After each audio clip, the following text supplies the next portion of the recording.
আসসালামু আলাইকুম ফুটবল ফ্যান্সরা। ব্রাজিলের সর্বকালের সেরা গোল স্কোরার নেইমারকে ছাড়াই বিশ্বকাপে যেতে চলেছে ব্রাজিল দল। ব্রাজিল কোচ কার্লো আনচেলত্তির বিশ্বকাপ পরিকল্পনায় নেই নেইমার জুনিয়র। তবে কি নেইমারকে ছাড়াই বিশ্বকাপ মিশনে যাবে ব্রাজিল? নেইমার সর্বশেষ ব্রাজিলের হয়ে খেলেছে 2023 সালের বিশ্বকাপ কোয়ালিফিকেশন উরুগুয়ের বিপক্ষে।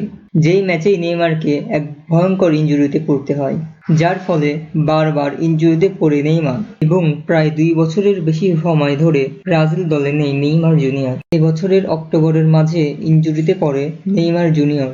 ইনজুরি থেকে ফিরে সুস্থ হলেও কার্লো আনচেলত্তির দলে জায়গা হয়নি নেইমারের।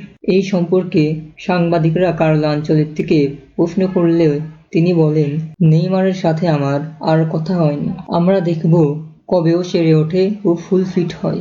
বিভিন্ন সূত্র মতে জানা যাচ্ছে যে বিশ্বকাপের জন্য ফুল ফিট নেইমারকে চান কার্লো আনচেলত্তি। ফুল ফিট না হলে নেইমারকে বিশ্বকাপের স্কোয়াডে রাখবে না কার্লো আনচেলত্তি বলে ধারণা করা হচ্ছে। বিশেষ একটি সংবাদ মাধ্যমের মতে কার্লো আনচেলত্তি মনে করেন যে বিশ্বকাপ খেলার মতো ফিটনেস নেইমার জুনিয়রের এখন নেই এবং বিশ্বকাপ খেলার মতো ইন্টেন্সিটির ধার কাছেও নেই নেইমার জুনিয়র। সাংবাদিকদের সাথে নেইমার জুনিয়রকে নিয়ে ইতিবাচক কথা বললেও ভেতরে ভেতরে নেইমারকে নিয়ে বিশ্বকাপে যাওয়ার পরিকল্পনা নেই কার্লো আনচেলত্তির।